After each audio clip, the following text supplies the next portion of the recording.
Oui, merci beaucoup, cher ami. Il faut rappeler que nous n'étions pas organisateurs, mais nous étions parmi les organisateurs. C'est pourquoi vous avez remarqué qu'il n'y avait pas que les logos de Echa qui flottaient là, mais il y avait plusieurs logos. L'essentiel pour nous, comme nous l'avions déjà décrié dans notre communication, dans notre communiqué qui venait de tomber bien avant ce jour-là, il était question pour cette marche de décrier la hausse du transport qui ne cessait de susciter un climat d'inquiétude dans plus d'une famille dans la ville de Kinshasa. Nous avons rencontré certes les conseillers en matière politique et de communication de M. Kimbuta, mais qui nous a rien dit de concret, cher ami. Rien de concret, sauf seulement nous amener dans des littératures politiques et politiciennes qui n'ont donné aucune solution à nos réclamations.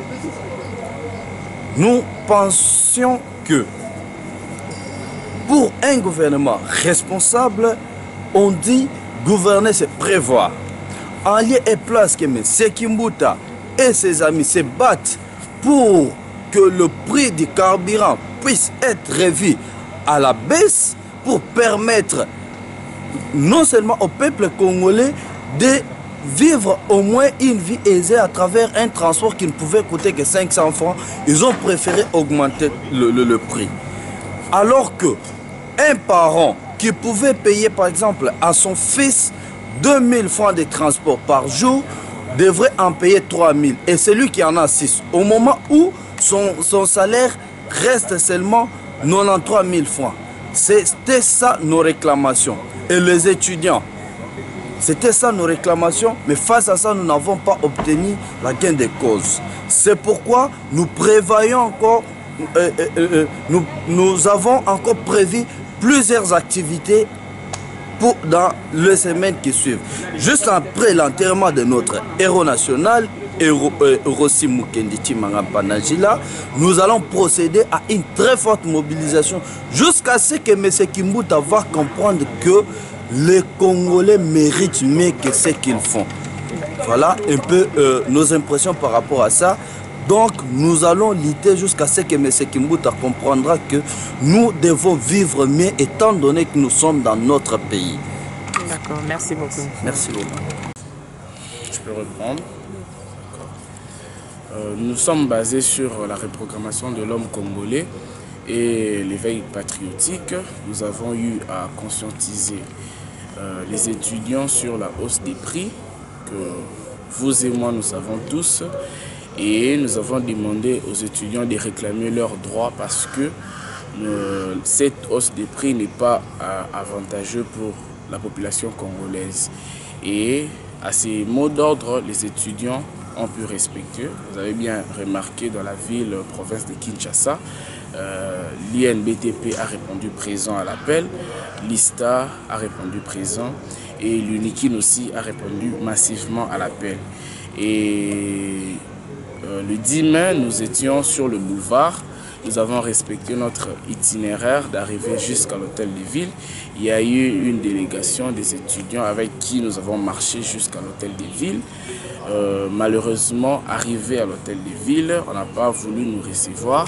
Mais après accrochage avec les éléments de force de la police, on a pu voir le conseiller politique du gouverneur. Et il nous a dit que le gouverneur n'était pas ici, dans la ville-province de Kinshasa. Il était en mission d'affaires, vous voyez. Et sur ce, on n'a pas pu déposer notre mémo parce qu'on voulait d'abord lui parler de vive voix sur notre préoccupation à la hausse des prix. Nous avons pris rendez-vous pour la semaine prochaine. Lorsque le gouverneur Kimbuta sera à Kinshasa, nous allons lui déposer un mémo ainsi qu'une alternative et débattre sur le rabais du prix des transports. Et pensez-vous que s'il arrivait que vous vous rencontrez avec le gouverneur, soit non, que vous allez trouver un terrain d'entente par rapport à ça? Parce que déjà là, l'hausse de prix de transport a pratiquement touché tout le secteur de la vie. C'est-à-dire, il y a eu ascension de prix au niveau du marché, il y a eu un peu, la population est un peu impactée par rapport à son budget. Il y a des parents qui ne savent plus comment est-ce qu'ils peuvent donner leur enfant le frais de transport. Et s'il arrivait que vous ne trouvez pas un terrain d'entente, vous en tant que jeune et étudiant, comment comptez-vous vous y prendre? Parce qu'on sait, sous d'autres cieux, il y a au moins le retrait de quelques pourcentages dans le paiement de transport ou dans les tickets pour favoriser les étudiants. Mais ce n'est pas le cas de notre pays. Et si vous ne trouvez pas un terrain d'entente, comment est-ce que vous pouvez vous en sortir? Vous savez, nous sommes dans un pays démocratique. Vous n'allez pas me dire que la démocratie est égale à l'évangile. Donc, quand il y a une proposition, nous sommes en mesure soit d'accepter, soit de refuser. On ne nous impose pas cette décision-là. Et déjà, les étudiants, d'ailleurs, on a parlé avec une délégation, ils étaient mécontents. Ils ont dit que déjà, le lundi, ils seront encore dans la rue pour revendiquer. Vous voyez un peu. Donc, il y a une pression qui va tenir cette ville de Kinshasa. Nous allons continuer la pression parce que nous avons déjà lancé l'opération Futa Taxi à 500 francs qui a déjà débuté. Donc, c'est une pression que nous allons mettre.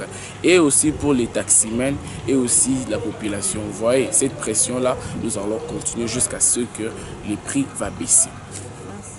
Merci. Malheureusement.